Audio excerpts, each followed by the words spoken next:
We've talked about depression on here before, but we never really touched on depression in kids, in the youth. That's a topic that is crippling our society right now. We got a influx, I'm tongue tied right now, influx in kids that are depressed and unaliving themselves at rates never seen before in history. I mean, they said the depression rate just since the introduction of social media went from like reported 16, 15%, spiked up to like 66, 70%. So it's a direct correlation with social media, with screen time, and kids being depressed. Mm-hmm. And this is why I tried to keep my kids off of social media for as long as I could, because I see what it does to adults with fully developed brains. So you can imagine what it's doing to kids whose brain isn't even developed yet. Like they said, the comparison is the killer of all joy. So you got kids seeing kids they age that's rich, or they got parents that's famous, or maybe they ain't rich and famous. They just look rich and famous, but they don't know how to decipher people lying on social media and making things look a certain way that's not the reality. And they're judging their reality off of that. Not to mention, kids don't go outside no more. Kids don't go to friends' houses and play no more. They don't go to the park. They don't go play tag. They don't use their imagination at all. They don't go ride bikes, skateboards. Kids don't scrape their knees. They don't fist fight. They don't do nothing we did as kids. Kids ain't drinking out the water hose. They don't know nothing about this. They don't know nothing about going to the dirt field and finding the sour grass and chewing on it like a sour straw. They don't know nothing about that. It's like, my kids call me a boomer, like, oh, you a boomer, man, like you old, like, you know what I'm saying? Like, they don't know nothing about this, but we're now in a generation where the parents have to be the kids' friends damn near. You have to force them to be social. You have to think of things for them to do on the weekend, whereas us, we up before our parents was up, out the door, gone, before they fuck around and tell us to stay in. Like, you know what I'm saying? That's a fact. Because staying in was the punishment. Now going out is the punishment. And all of this ties into the medical industry. Big you know who, because a lot of kids are being put in therapy now, and automatically, first thing they say, antidepressants. Kid needs to be on antidepressants. Kids need to be on psych meds. Wait a minute, you talk to this kid one time for 10 minutes, and you telling me they need to be on antidepressants and psych meds, turning them into zombies? So, parents, you have to be an advocate for your kids. A lot of this therapy, you got to be your kid's therapist. You got to help self-medicate your kids with their mentality. Because like I always say on this show, depression is a self-inflicted wound. Most of the things you're depressed about are problems you created in your own mind. And that ties in with your kids as well. They're doing the same. They need to know, I can get over this myself. I don't need a pill. I don't need psych meds. I don't need antidepressants, because our society is flooded with people on antidepressants, and then the side effect of that is more depression. Make it make sense. The medicine's making you more depressed. It's making you docile. It's turning you to a fucking zombie. Not only turning you to a zombie, you're now a customer. Yeah. You know what I'm saying? They ain't trying to help your kids. They trying to get your kids on these meds so they can be stuck for life. I think that's a fact. I also think, like, we'll take ADHD for instance, right? There's a medication by the name of Ritalin that kids get on at a young age, and it doles them out completely, where they're literally zombies, like you said, very slowed down. Their imagination is gone. Their sense of energy is gone. And really what it's doing is setting them up to become addicts later on in life. A lot of these people who have problems with drugs and alcohol get on medication at a very young age. Mostly, a lot of them get on Ritalin. That's a gateway into it. So I think it's very true that we have to help medicate our kids ourselves. You know what I mean? Like for us, during summer, we couldn't sit in the house. They was like, you got to play a sport. You got to do something. You can't just sit in the house on the phone talking to the girl. You can't just sit in the house watching movies, eating junk food. You got to go get outside. Obviously, you got to come home when the street lights is on. But the key was to get us outside, get us active. You know what I mean? And obviously, we didn't have the accessibility to social media how kids do today, which is a whole different monster, right?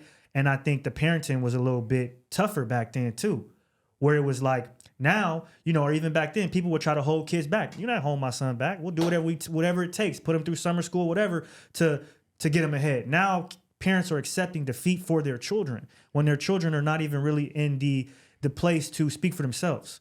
So you have to be able to fight for your child if you want them to, you know what I mean, progress. A lot of parents don't want to do the work. So they'll say, you know what?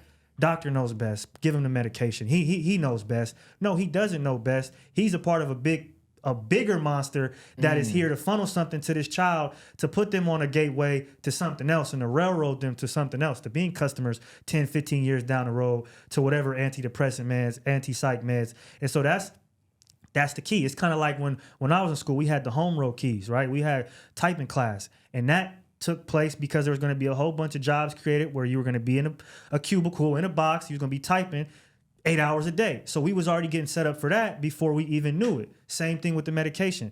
That's how they do it. And we have to, as parents, have to be vigilant, my apologies, with our approach. Bars.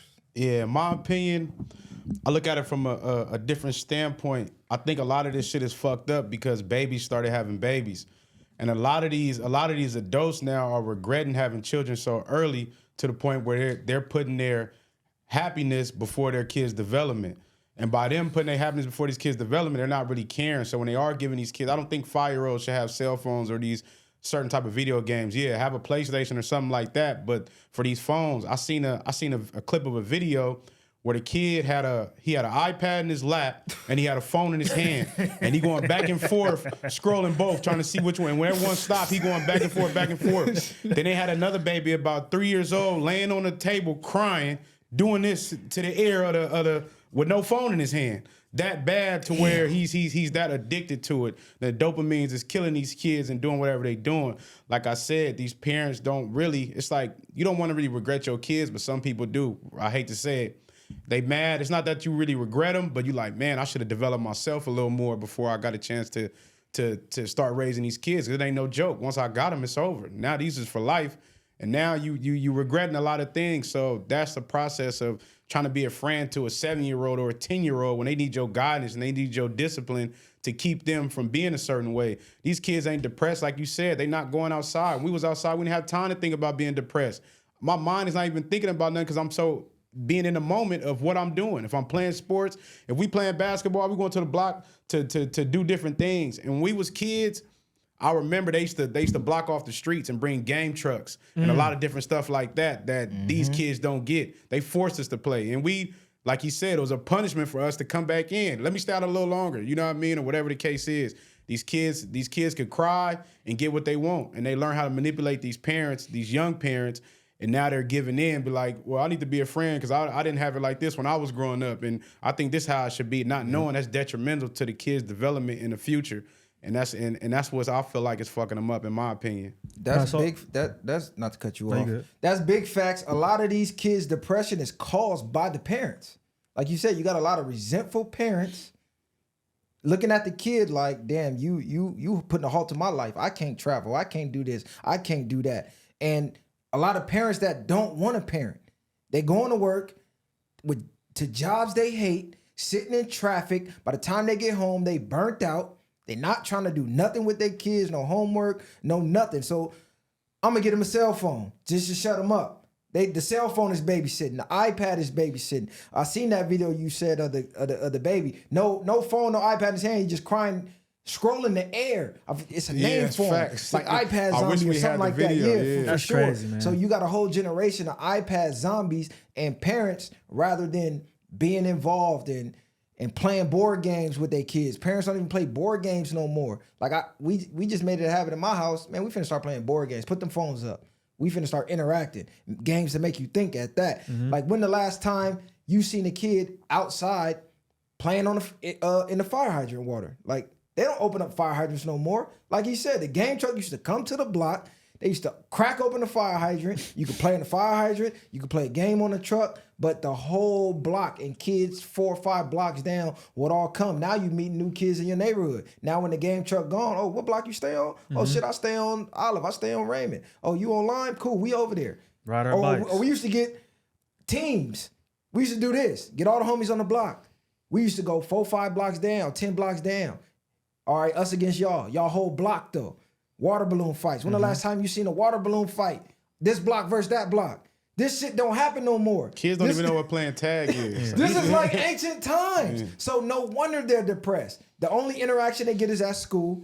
And when they at school, they're there for 8 hours a day. Now the parents get the grades on the phone. So you got parents texting their kids while the kids are at school in class. What the fuck going on with your grades? You got an F in this class, not a kid in class. Like, fuck. Adding on to the depression. Yeah. This shit is crazy. And I also think too, you have the flip side to that, which are parents that are overly active in their kid's life, which creates a kid that is always looking over their shoulder for their mother or their father's support to a detriment. And I think that's where Montessori parenting comes in, whereas you get your kid at a young age and you allow them to do tasks around the house to develop themselves in a more independent way. You see kids, and I believe in China and Japan, they have whole series of kids coming home from school, making their whole lunch, taking out the trash, cleaning up their stuff, starting their homework, all by themselves. You have videos of them going to the store, getting their snacks, coming home, making it, eating. And so I think the flip side is where you have parents now that are so afraid for their kid to experience any negative experience that they're intervening, which is messing them up, because a lot of those experiences that we had as children helped shape us into who we are and made us stronger people. Even though, you want to shield and protect your kid from the most negative experiences you can, some of these things kids have to go through. Kids got to knuckle up. Kids got to go outside and get their heart broke. Kids got to learn how to talk to people and you know what I mean, fellowship in the neighborhood, because that's what's going to help them have social skills, help them learn how to defend themselves and things like that. So I think we don't talk about that side as well, where you have parents that are so much in their kid's life where it's like kid is 10 years old, 12 years old, and he still don't even, which is not old, but it's like you're old enough to be a little bit independent. Then you know what I mean? You get it to kids in the high school, 16, 17 years old, and they don't know how to make a decision at all without their parents around, which for us growing up, that's not how it was. We was driving cars at 17, 18. Now you got kids that's 25, no license, nothing. Never driven a car. You was doing your thing. Like, Kel was doing his thing. Like, you feel what I'm saying? So but we was on it. We had, like, I was 16 with a job. I was taking a train, going to work. I was doing shit like that when I was 16. I know not everybody was, but also circumstances within my life, made it to where I had to grow up a little bit faster. But still, I didn't have somebody feeding what could happen in the most negative way every second of the day, which I feel like that's a lot of parents now. And that's where kids have this fear that we didn't really have when they go outside. These kids are more so telling the parents what to do. Like when I was younger, we didn't have a choice. If mama was making chicken, corn, and beans for dinner, nigga, that's what you eating. It ain't no, I want this and I got an option to get McDonald's and all this other shit. No. You're not eating. Or you not eating. You ain't hungry. Shit, yeah. That's at the end of the day. That's all you getting. Facts, it'll be here when you hungry. Yeah, exactly. You gonna go in there and go eat that shit later, regardless whether it's cold or not. So I just think it's the choices of giving these kids too many choices. Nothing wrong with showering your kids with the things that you feel like they deserve or the things that you didn't get when you was younger. So you want to put that on your children is good, but make them earn that shit. Make them do chores. Make them do certain things to the point where they don't think that everything is just given to them in life. Because now their expectations of just anything, of thinking that parents are superheroes, and especially the ones who's breaking their back for their kids but not showing that to their kids, and their kids thinking I can just ask for this and I get it. Or even they're rewarded for being with bad behavior. They're rewarded for, it does not matter. If they're doing good in school, it does not matter, whatever the case is. Hey, the kid is feeling bad, he's crying. Let me shut him up and give him whatever he needs or whatever she needs. So I just think parents gotta dial in a little bit and separate. You can be friends with your kids, but separate that shit a little bit in certain aspects. Yeah, I just want to touch on Montessori parenting because I heard you mention that. A lot of people probably like, what the fuck is that? Yeah. It's basically a parenting style where you let your kids develop and practice skills on their own uninterrupted. Like you said, I might give you a task, and rather than stand over your shoulder, I'll let you figure out the best way to do it. To your skill set. What's best for your skill set? Because a lot of times parents overparent and take away the identity of their kid. Yeah, they're a kid, but they're still a person developing their own identity. They see the world through a different lens than you do. You got a lot of parents also living vicariously through their kid. Like, damn, my dream was to go to NFL. I couldn't make it. So your little ass going to NFL. You going to be the one to save the family. Now you forcing a kid to do some shit he don't even want to do. Even if he is good at football, you on him so much to make the goddamn NFL. He hate football now. Yep. I see that shit all the time. Kid got real talent, but you at practice over coaching more than the goddamn coaches. Like, damn, you in the stands coaching the coach. Let the kid have fun. Yeah, He's that shit still a crazy. fucking kid.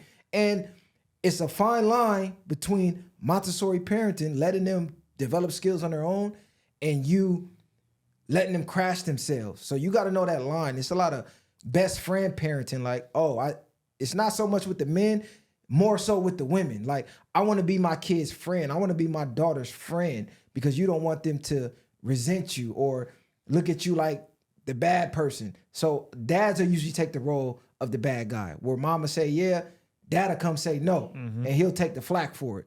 You know what I'm saying? So you got to know when to draw that line. Like, yeah, you can learn on your own, but I've already lived enough life to know better than you that this is not a good decision to make. You know what I'm saying? And give them a different option or a different route. Stop friend parenting. Your kids will be mad at you for a second. They'll get over it. Facts. But you can crash your own kids trying to be so cool. You say yes to everything. No, they need to learn discipline. I agree with that last thing you said too. Allow the kids, give them a task and an assignment to do what they do, and see how much they think. They might think outside the box to where they might get it done in a better way than you thought they would.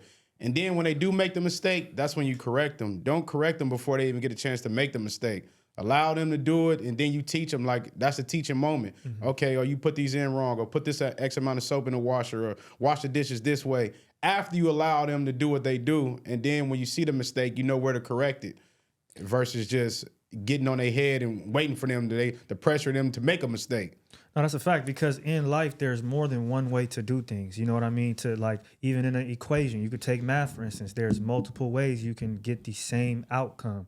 You know what I mean? And so when you allow your kids and you give them that space to figure it out, they'll come up with their own way to create the solution, which is a productive member of society, you know? But at the end of the day, it really goes back to the trap and the hamster wheel.